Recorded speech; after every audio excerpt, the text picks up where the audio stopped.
everybody, this is meteorologist Andrew Panera with this next Full Throttle Thursday.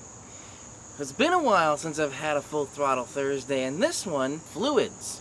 Checking all the fluids, topping off the fluids if necessary, checking the windshield wiper, tires. So the next Full Throttle Thursday, we're going to be doing some cleaning of the car on the outside.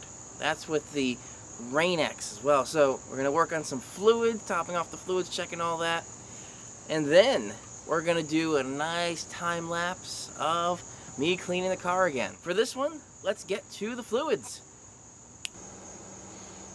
Alright, so what I kind of like with these Subarus is a lot of the fluid maintenance, a lot of checking and topping off the levels is actually right in this area. So I have oil to top off, windshield wash to top off, coolant to top off, battery to top off, and yes, the battery does need fluid in some of the batteries. So this one is a lead acid battery, so there's distilled water that you have to add when the battery starts getting low, but this one looks fine. So I'm going to top off some of the other fluids, and let's keep moving to check out some of the other parts of the engine that need topping off. Alright, so now that we move to this side of the engine, we're going to look at the oil dipstick. Now the number one thing that can kill an engine with improper maintenance is oil. It's the lifeblood of the engine. If it gets too gunked up, things get clogged inside the engine, the pistons don't work well, the pistons can seize up, and then that just kills the engine completely.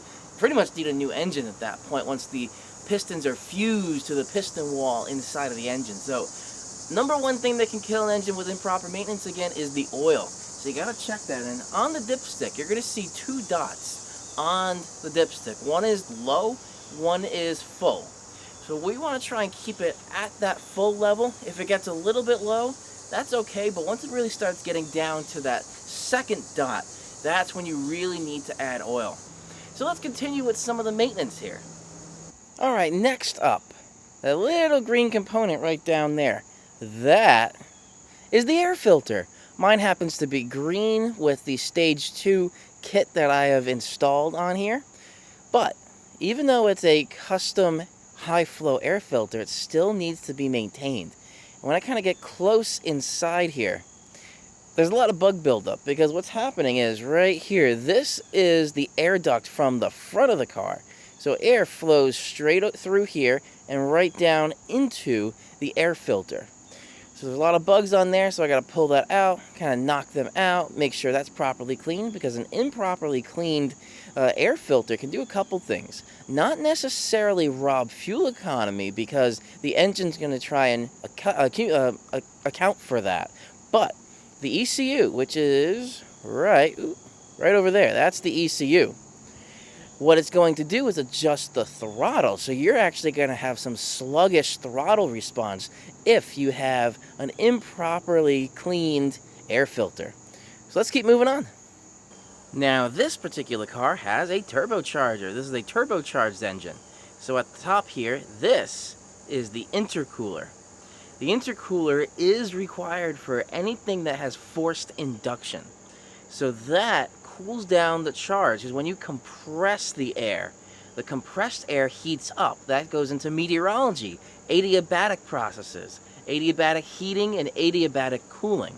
Basically changing the temperature. So in this case, increasing the temperature without adding heat by compression. So this takes that compressed air and cools it down. So by the time it gets to inside the engine, it's not too hot. So that compressed air is cooled down, and cooler air is denser. So the denser the air, the more oxygen you can get into there, meaning the more fuel you can shove into the engine, the more power the engine can make. So the intercooler in a turbocharged engine is very key. So you gotta just check inside here for any debris. You gotta try and remove any debris outside of that intercooler. The same thing would happen with the radiator. That's kind of right in the front of the engine here. Got to make sure that is all cleared, make sure there's no leaves blocking it or bugs blocking it, because the main radiator keeps the whole engine cool. So that is something key as well. Alright, so I've taken off the top covers here. and the vent that comes from the front of the car to the air filter. So the air filter, this is a little better look at what the air filter looks like. So all of this material, I just cleaned it. Looks nice and green. Before it was pretty black and there were lots of bugs and debris in there. And that's the intake tube. It goes all the way down to the turbo, which is right down in there. That's the cold side of the turbo. That's the hot exhaust side of the turbo. And on the top here, this is the full size of the intercooler. And I still got to clean some little bits of debris out of there. But it's bigger than you think, because that cover covers up part of it. But that essentially is a radiator, just like radiators at the front of the car. Maybe you can kind of see the radiator down in there, except that is a liquid radiator for the coolant circulating through the engine versus an air-to-air intercooler. So liquid to air, hot liquid, gets cooled by the air. Hot air gets cooled by air. That's how that works. Topped off those fluids. And yeah. Make sure everything gets back on there. And then there's one last interesting piece that I'm going to clean. And it's inside of the engine through the air intake. Alright, so next up here we have the windshield wipers. Very important, because without the windshield wipers, they can't clean the windshield, and without that, you can't see, and that is a deadly situation. So what you want to do is just take a little cloth and try and just run up and down the little edge of the windshield wiper. If you see anything that looks damaged, or you see anything that looks like it's bent out of shape or anything like that, just replace the windshield wiper. They're not that expensive, and it's really worth it to replace the windshield wipers if they are damaged, instead of trying to go as far as you can with damaged windshield wipers, because it's not worth your life if you can't see, and that's a dangerous situation when you're driving. So remember to keep your windshield wipers as clean as possible. Alright, the last one I'm going to check for this video, the tires. So a couple things you want to check with the tires. You want to look at the tread itself. When you look straight down at the tread, if you notice there's one side that's wearing more than the other side, you may need an alignment. Now, alignments do help with the tread wear, but specifically with steering. That means if you're driving down the road and you're going down a straight road, your car can be trying to pull to one side. If that's happening, it's putting unneeded stress on the tire. So making sure that the tire alignment is good is a good idea to keep in mind. And something that I practice too is about once a year, maybe once every year and a half, I get the alignment checked. Usually that's when I'm switching between my winter tires and my summer tires, or right about there. That's when I would check to make sure the alignment is good, or if I notice any kind of weird steering feel, that's when I would check the tires. So you want to check the tread wear, if it's wearing on one side or the other. Also, it's a good idea at that point to rotate the tires too. Rotating between the front and the sides, however your user manual with the car says you should be rotating the tires, that's what you should be doing for the manufacturer recommendation. Now, besides the tread wear pattern, the tread wear itself, that's something you want to look at as well. Now, I've had my car about 2.5 years now, and I've noticed the tread is wearing out.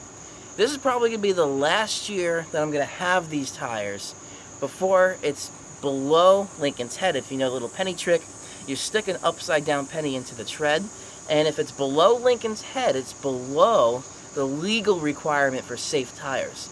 Mine's near there. So I think really this is going to be the last year, 2019, that I'm going to have these tires on. And then next year, you're going to join me on a tire buying guide. So stick around and subscribe for that, coming out the end of this year when I switch and put the winter tires back on, or next year. The other thing to keep in mind to check is the rims. If you see anything cracked on the rims, if they're extra dirty, just make sure that's cleaned off. And inside here, the brakes.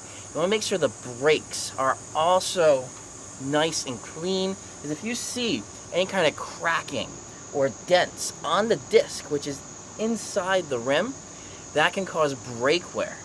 Now, it's also a little bit hard from here to check the brake pads, but if you take the tire off and you feel comfortable enough to take a tire off, jack up the car and take the tire off, check the brake pads, because they do last quite a while, but there's also a little like safety mechanism built in. It's this little like screecher thing, so if you hear your brakes starting to squeal when you're stepping on the brakes, that's the safety mechanism from inside the brake pad, just ever so slightly touching the disc brake. That means you gotta change your pads ASAP. I keep checking mine every time I switch the tires just to make sure, and I still got a good amount of time left on these pads. So the next thing I'm gonna have to change in this area is going to be the tires coming up next year. Alright, well that wraps up this next Full Throttle Thursday. I hope you enjoyed. If you like the car stuff, if you like weather forecast and game streams, hit that subscribe button below and that little bell icon right next to that so you get notified whenever I upload videos or I go live. This is meteorologist Andrew Pinero. Thank you for joining. I hope you enjoyed, and I will see you all in the next video.